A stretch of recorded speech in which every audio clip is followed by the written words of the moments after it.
औज़ु बिल्लाहि मिनश शैतानिर रजीम। बिस्मिल्लाहिर्रहमानिर्रहीम। अल्लाहुम्मा सल्लि अला मुहम्मद व आले मुहम्मद। अस्सलामु अलैकुम डियर स्टूडेंट्स। नहम क्लास का आज ये लेक्चर है जिसके अंदर हम ख्वाजा हैदर अली आतिश की गज़ल पढ़ेंगे।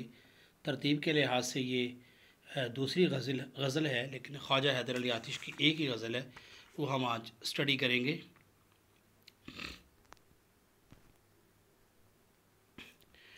गज़ल पढ़ने से पहले हम ख्वाजा हैदर अली आतिश का तारुफ़ पढ़ते हैं। ख्वाजा हैदर अली आतिश 1764 में पैदा हुए और 1846 में इनकी वफ़ात हुई।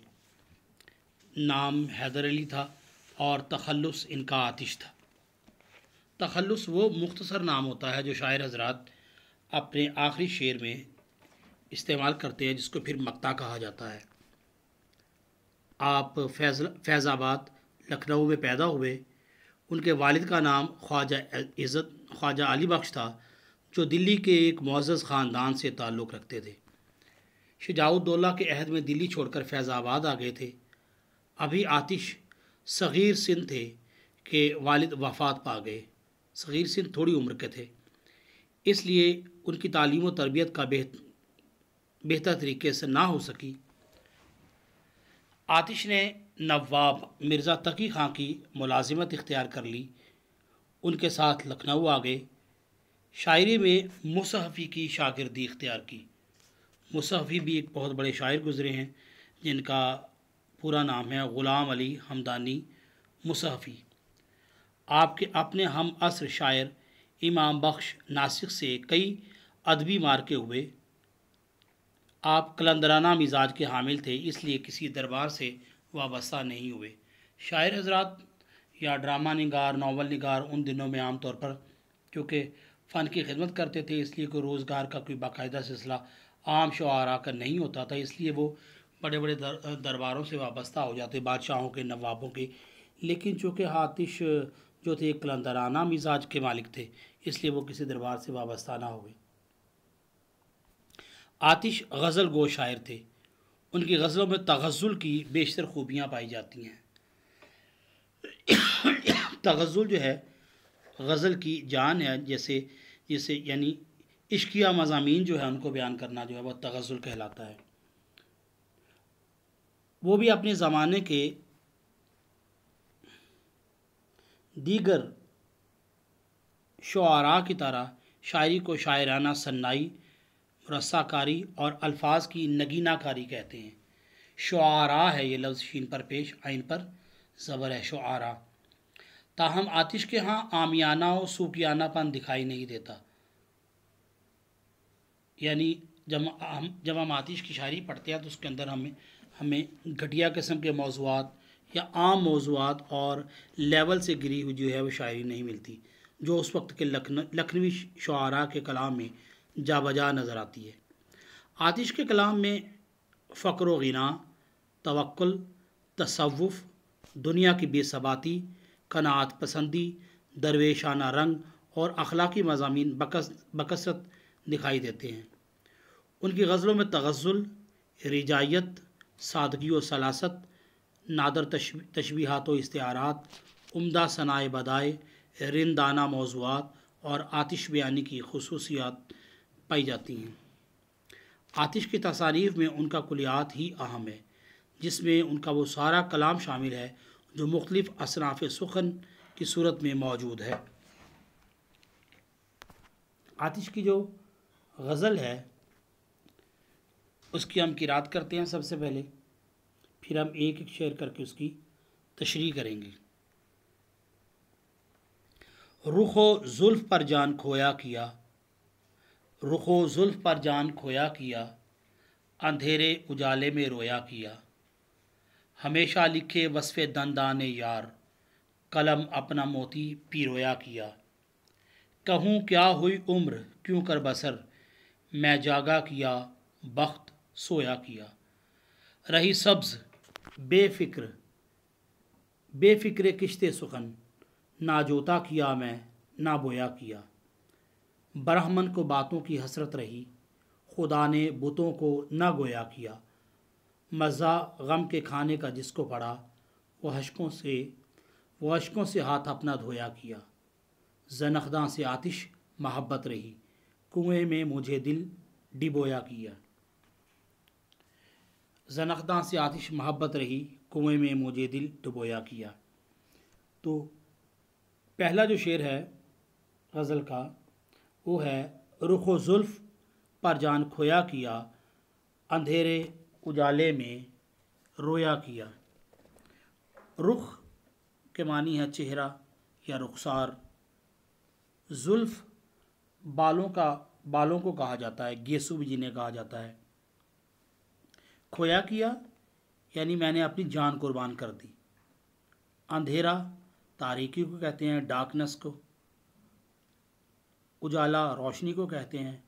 रोया किया यानी मैं रोता रहा। तो इस शेर का सादा मफहूम जो है, क्योंकि जब हमने शेर की तशरीह करनी है सबसे पहले हमने शेर का जो है वो सादा मफहूम लिखना है। वो ये है, मैंने हमेशा अपने महबूब के चेहरे और जुल्फ़ों पर अपनी जान कुर्बान की। ये गलती से यहाँ पर जाने लिख दिया गया, जान कुर्बान की है। यही वजह है कि मेरे मुकद्दर में अब रात दिन का रोना लिख दिया गया है या रोना बाकी रह गया है। गज़ल के इस शेर में शायर ने महबूब के चेहरे को दिन के उजाले से और उसकी जुल्फ़ों को रात की सियाही से तशबीह दी है। रुख यानी चेहरा जो है उसका उजाले और जुल्फ़ का अंधेरे के साथ ताल्लुक़ जो है शायर ने बड़े खूबसूरत अंदाज में बयान किया है। इसी तरह अंधेरे उजाले में सनत तज़ाद भी है, जिसमें मुतज़ाद जो है वो चीज़ें पाई जाती हैं, जैसे सुबह है, शाम है, एक दूसरे का उलट हैं। ये शायर सारी ज़िंदगी कभी महबूब के रोशन चेहरे को, रोशन रुख को, और कभी उसकी काली यानी सियाह जुल्फ़ों को याद करके रोता रहा। यूँ शायर जो है उसकी ज़िंदगी महबूब के रुख व जुल्फ़ पर कुर्बान होगी। उसने अपने सारा कुछ जो है अपने महबूब पर कुर्बान कर दिया। सारी ज़िंदगी वो इन्हीं चीज़ों को याद करके जो है वो रोता रहा। तो बच्चों, दबस्तान लखनऊ के जो हैं आतिश जो हैं इसके एक नुमाइंदा शायर थे। दबस्तान लखनऊ से इनका ताल्लुक़ था। तो लखनवी शायरी यानी लखनऊ के जो शायर हैं उनकी शायरी के कलाम में, उन शुआरा के कलाम में ज़ाहरी हुस्न और ख़ारजी मौज़ूआत को हुस्न बयान के साथ साथ अदा करने का रिवाज जो था वो उन दिनों में आम पाया जाता था। हैदर अली आतिश के कलाम में भी दूसरे लखनवी शुआरा के कलाम का रंग पाया जाता है। शुआरा हमेशा अपने महबूब के हसीन चेहरे और सियाह जुल्फ़ों की तारीफ़ करते हुए हमें नज़र आते हैं। ख्वाजा हैदर अली आतिश जो हैं अपने महबूब के हसीन चेहरे और जुल्फ़ों की तारीफ़ जो है वो बयान करते हुए नज़र आते हैं। इस शेर में भी कुछ ऐसा ही है। वो कहते हैं कि मैंने हमेशा अपने महबूब के खूबसूरत और हसीन चेहरे और उसकी सियाह जुल्फ़ों पर जो है, घनी जुल्फ़ों पर अपनी जो है वो जान कुर्बान की है। उसके हुस्न जमाल का तसव्वुर हमेशा मेरे दिलो दिमाग पर छाया रहा। मैं हमेशा उसकी हसीन जुल्फ़ों का असीर रहा हूँ। मैं कभी भी अपने महबूब के हसीन चेहरे और जुल्फ़ों के तसव्वुर से अपने दिल को कभी आज़ाद नहीं कर पाया। शायर के नज़दीक वो अपने महबूब से जुदाई के लम्हात में हर वक्त, हर लम्हा और हर आन उसकी हसीन जुल्फ़ों और ख़ूबसूरत चेहरे को तसव्वुर में अपने दिल में जो है उनके दिल पर जो है वो सारी चीज़ें जो हैं ये छाई हुई रहती हैं। अपने महबूब से जुदा होकर शायर कहता है कि मैं हर लम्हे जो है उसकी खूबसूरत, हसीन और घनी सियाह जुल्फ़ों और उसके खूबसूरत चेहरे को तसव्वुर में लाकर, अपने तसव्वुरात में लाकर अक्सर और मुसलसल दिन रात में रोता रहा। जब मुझे महबूब से मोहब्बत हो गई तो ये मेरे रोने का बाइस इस तरह से बन गई कि जब मोहब्बत के रास्ते में जो मुश्किलात आती हैं वो मुश्किलात जो हैं महबूब के लिए दिन रात रोने का बायस बन गई। आतिश के कलाम में जो हमें फ़नी लताफ़तें और नज़ाकतें अक्सर उसके कलाम में हमें नज़र आती हैं, तो इस शेर में भी शायर ने महबूब के हसीन चेहरे को दिन के उजाले, रोशनी और हसीन सियाह जुल्फ़ों को रात के अंधेरे से मिलाया, उससे तशबीह दी है। शायर कहता है कि मैं अपने महबूब के हसीन चेहरे और सियाह जुल्फ़ों का ऐसा कैदी, ऐसा ग़ुलाम, ऐसा असीर बन गया कि कभी भी अपने आप को इस असीरी से मैं रिहाई ना दिला सका। कभी भी महबूब के हसीन चेहरे और हसीन सियाह जुल्फ़ों को मैं अपनी ज़िंदगी में कभी ना भुला सका, बल्कि इनको तसव्वुर में लाकर महबूब से जो जुदाई के जो लम्हात हैं उनमें मैं अक्सर रोता रहा। यूँ महबूब से मोहब्बत जो है उसके लिए मुसलसल अज़ियत और कर्ब का जो है वो बायस बनी रही। तो इस शेर की तशरीह में आप ये हवाले के तौर पर ये अशार जो हैं आखिर पर लिख सकते हैं। हमें कोई गम नहीं था गम आशिकी से पहले, हमें कोई गम नहीं था गम आशिकी से पहले, ना थी दुश्मनी किसी से तेरी दोस्ती से पहले।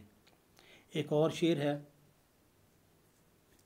ये इश्क नहीं आसान बस इतना समझ लीजिए, ये इश्क नहीं आसान बस इतना समझ लीजिए, एक आग का दरिया है और डूब के जाना है। ये ख्वाजा मीर दर्द का शेर है ये। तो दूसरा शेर है, शायर इस शेर में ये कहता है, शेर को हम पढ़ते हैं। हमेशा लिखे वस्फ़े दंदाने यार, हमेशा लिखे वस्फ़े दंदाने यार, कलम अपना मोती पिरोया किया। तो इस शेर के मुश्किल अल्फाज के मानी जो हैं वो कुछ इस तरह से हैं। वस्फ़ कहते हैं खूबी को, सिफत को। दंदान दांतों को कहा जाता है। दंदाने यार यानी महबूब के दोस्त के दांत। मोती पिरोना मोतियों की लड़ी बनाना। इसका एक और मतलब है खूबसूरत या दिलकश, दिल को अच्छी लगने वाली बातें करना। ये मोती पिरोना दूसरे मानों में है इसका मतलब। तो ये दोनों मीनिंग जो है हम इस शेर की तशरीह में इसको लेंगे। तो इसका सादा मफ़हूम जो है शेर का वो ये है कि मैंने हमेशा अपने महबूब के चेहरे और जुल्फ़ों पर अपनी जान जो है कुर्बान की है। सॉरी, ये पहले शेर का था। मैंने हमेशा अपने महबूब और दोस्त के दांतों की तारीफ़ की है, बजा तौर पर मेरे कलम ने हमेशा मोती पिरोने का जो है वो काम किया है। इस शेर में बच्चों शायर ने महबूब के दांतों को जो है वो मोतियों से तशबीह दी है और वो कहता है कि जब मैं उसके दांतों की खूबियाँ लिखता हूँ, अपने महबूब के दांतों की खूबियाँ लिखता हूँ, उसकी सिफ़ात बयान करता हूँ, तो मुझे यूँ महसूस होता है जैसे मेरा कलम मोती पिरो रहा है। मोती पिरोना एक मुहावरा है जिसके मानी तारीफ़ करने के हैं।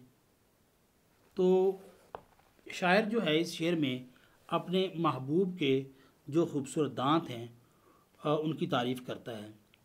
इस शेर में भी लखनवी शायरी का अक्स पाया जाता है। तो लखनऊ की यानी लखनवी शायरी का अपना एक अलग अंदाज़ और मिजाज है।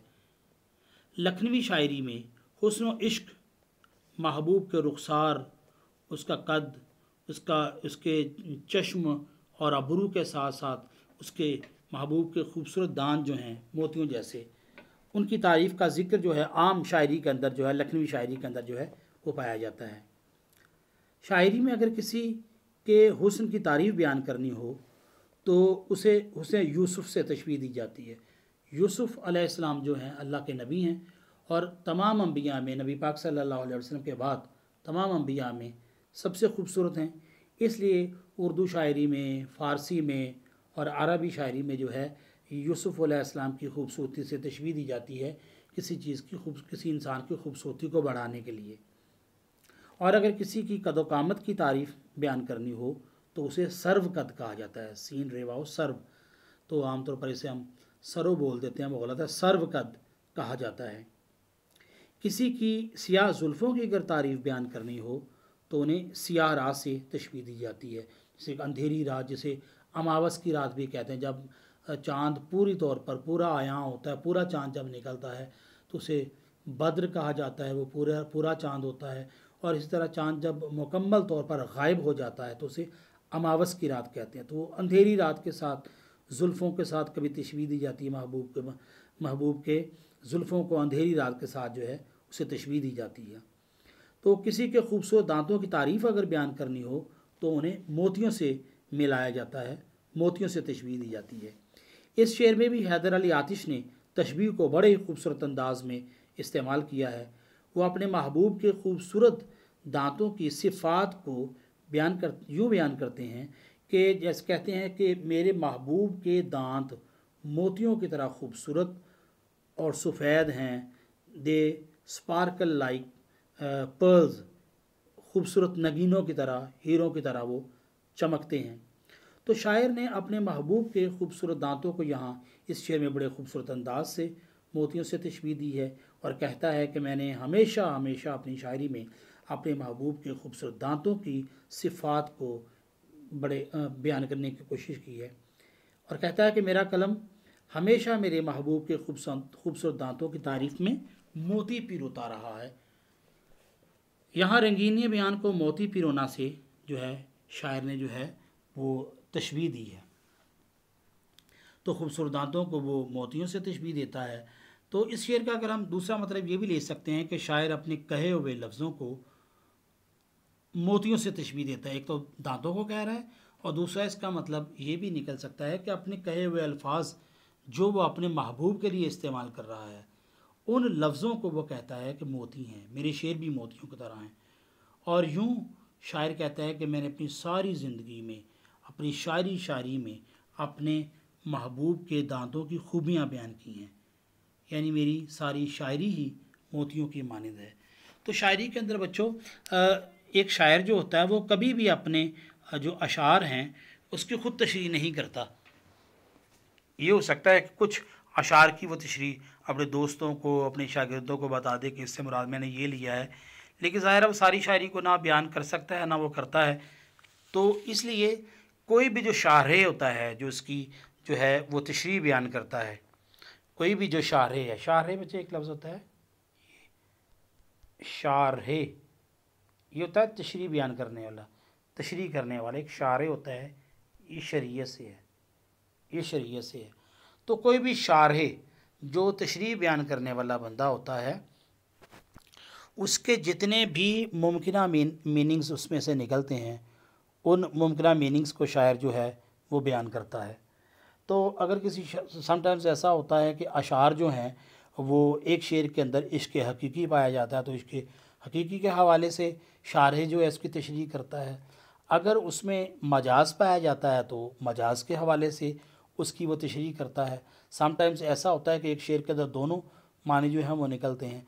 तो जो तशरीह करने वाला होता है उस पर लाजिम है कि वो जितने मुमकिना मतलब जितने मुमकिना मीनिंग निकलते हैं वो सब को बयान करे वहाँ पर। तो यहाँ हमने भी दो तरह से उसको शेर को मोती कहा गया, अपने अल्फाज को वो भी बयान किया, और इस तरह महबूब के दांतों को मोती कहा, वो दोनों तरह से हमने उसको बयान कर दिया। तो यहाँ पर तशरीह के लिए हवाले के तौर पर अशार जो हैं वो ये दो अशार हैं, हम इनको लिख सकते हैं। तो पहला जो है ज़ाकिर साहब का ये शेर है, दांतों ने उसके खूब किया मोतियों को मात, दांतों ने उसके खूब किया मोतियों को मात, मेरे कलम ने और उन्हें दिलकश बना दिया। दूसरा शेर है ये बहादुर शाह ज़फ़र का है, तेरे दंदानों लब ने कर दिया है बेकद्र आलम में, गोहर को, लाल को, याकूत को, हीरे को, मरजान को, ये सारे कीमती पत्थरों के जो है ये नाम हैं। तो ये आप हवाले का इशार जो है ये भी याद कीजिएगा। मफ़हूम को अच्छी तरह समझना है, जब आप मफ़हूम को अच्छी तरह समझ जाते हैं तो भी उसकी तशरीह जो है अपने पास से अल्फाज लिख कर भी आप उसकी तशरीह जो है ये कर सकते हैं।